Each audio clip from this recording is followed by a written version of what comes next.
Hey everybody, what's going on with these patriarchs in the book of Genesis that are living to be 7, 8, 900 years old?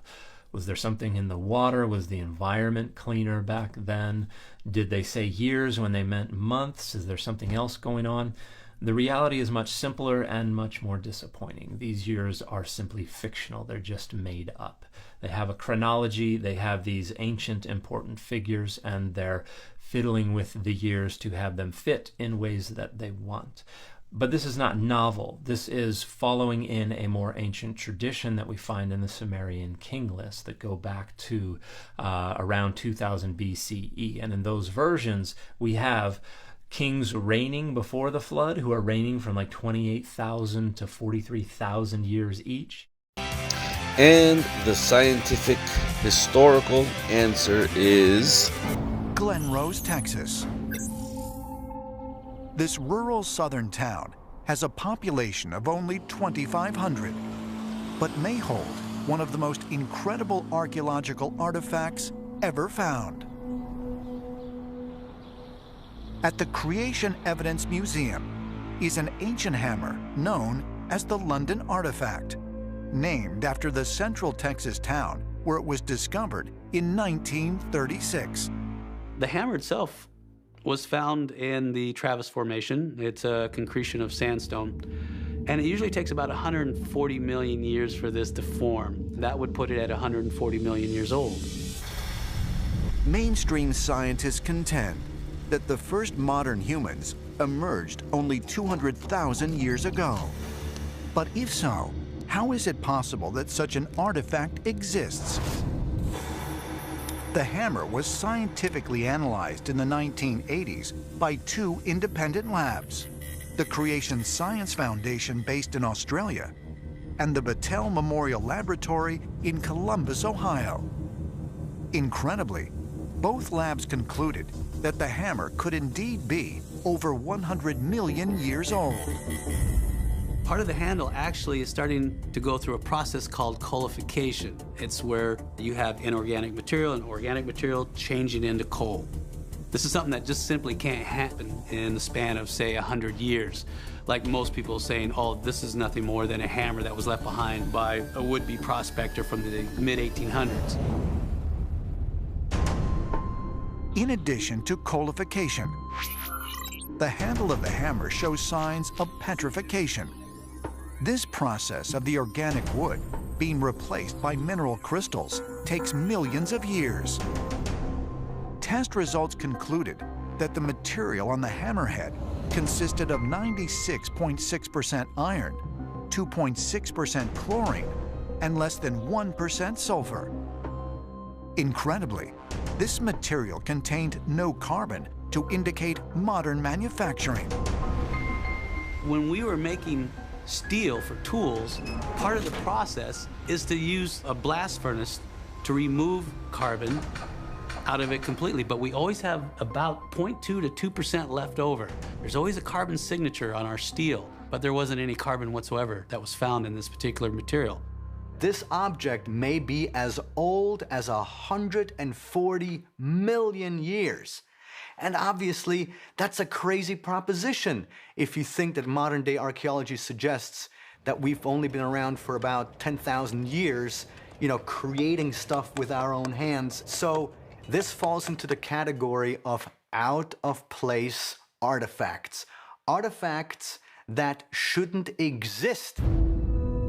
If the London hammer really dates back to over 100 million years, as the data suggests, this find would have to fundamentally reshape our understanding of human development on planet Earth. where does the concept of millions of years come from? So here we have an artifact that could possibly be over 1 million years old. Where does that come from? That's a crazy idea.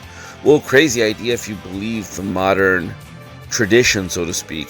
But when you go to the ancient texts, they actually explain it to you. Even in the Bible, the Sumerian text, the Hindu text, you see, there was an original creation, and there was the very first great reset. There was a civilization on Earth, and in the solar system, and there's evidence of that all over the solar system. And that civilization ended. It was the first great reset, was Satan's rebellion and war against God. That was the first great reset. After that, you have the remodeling of the earth and the creation of man. And the second great reset was Noah's flood. And those two great resets are mentioned in the Bible and in the older texts, as I will show you in the following. In Revelation chapter 12 verse 4, it speaks of Satan's rebellion and taking a third of the angels with him. This rebellion is spoken of in the book of Isaiah chapter 14 verses 13 through 14. It says, "How have you fallen from heaven, morning star, son of the dawn? How have you been thrown down to earth, you who lay low the nations? You said in your heart, I will ascend into heaven above the stars of God. I will erect my throne. I'll sit on the Mount of Assembly in the far reaches of the north." Here is a video on this angelic war, or as some people would call it, alien war. Do the ruins off the coast of Dwarka and Mahabalipuram, along with the stone temples and carvings found throughout India, provide a physical record of the advanced warfare described in the ancient Hindu texts? And if so, were these wars waged between opposing factions of extraterrestrial beings? Perhaps further clues can be found by examining the historical records of ancient Mesopotamia. Wittenberg, Germany, 1766.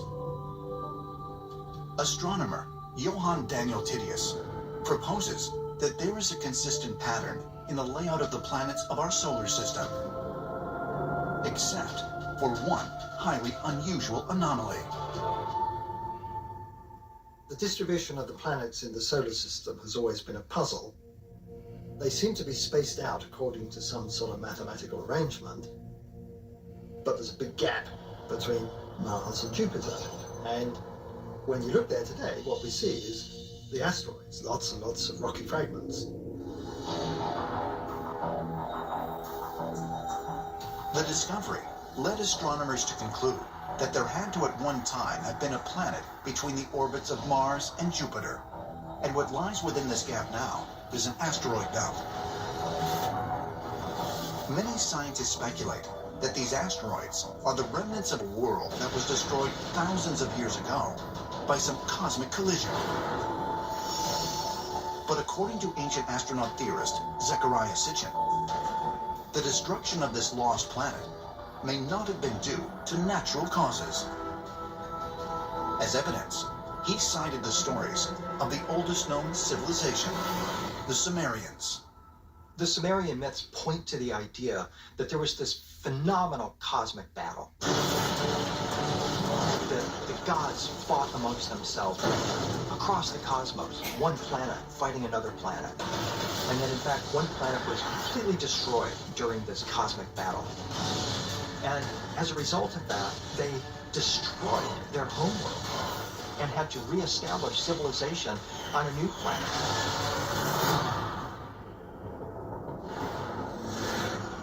Is it possible that there was once a planet between Mars and Jupiter that was home to intelligent life?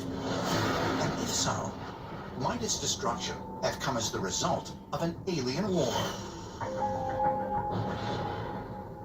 Instead of looking at the creation myths from Sumer as mythology, maybe this is scientific data that we should be revisiting. Might further exploration of Ceres reveal evidence that it once served as refuge for the survivors of an alien war? Ancient astronaut theorists say yes, and claim that according to the Sumerian texts, these warring extraterrestrial factions also took refuge on another planet, Earth. And they proposed that stories found throughout the world of gods waging battle in the skies suggest that this otherworldly conflict continued once the survivors reached their new home planet. the world, we're seeing evidence of these ancient wars took place. They took place in Greece, they took place in Norse mythology, all throughout Mesoamerican symbolism. And consistently, what we're seeing is some sort of battle for control over the earth. When you look at many of these ancient tales, it would seem to be that the gods are warring amongst themselves. Here's another video on this angelic war, but from a biblical version. Genesis chapter 1 tells us God created. In Isaiah tells us that it was perfect, but in verse 2 of Genesis says that it became chaotic and void. Isaiah and Ezekiel speak of Satan's rebellion and war against God. Planet Rahab is the 5th planet in our solar system where Satan staged his war against God. Today it's only an asteroid belt. Psalm 89:10. Comets are evolved matter such as water, and water can only grow on a habitable planet, not in the void of space. This is iridium found on Earth and on the moon. Evidence of the destruction of planet Rahab. This is what the solar system should look like. This is what it is today. And in the following interview, they explain what happened to Mars. Mistake, and we would end up in a nuclear war. And you think this mistake happened on Mars? That's when things got interesting, because as I was contemplating all of this here on Earth, I became aware of the work of DePietro and Molinar finding a face and also a pyramid, nearby pyramid on Mars at Cydonia Mensa. Yeah. And my heart leaped because I thought, oh my goodness, if we can find a dead civilization on Mars, this will change the conversation on Earth. We can break out of this kind of Cold War mindset. And I mentioned this to this fellow I was standing next to in line, and he said, let me see that. And he looked at it, and he had this amazed look on his face, and he said, someone nuked them. Whoa, just like that? Just like that. And he looked at me, and he said it a second time. That means someone nuked them. And he was dead serious. He was dead serious. The nuclear weapons experts I have shown this to just say, yes, you've got it right. But the best working hypothesis is that Mars was like Earth and developed a indigenous humanoid species, and somebody attacked them from space, because the explosions were air bursts of two massive nuclear weapons. How big would they be? Oh, what would they look like?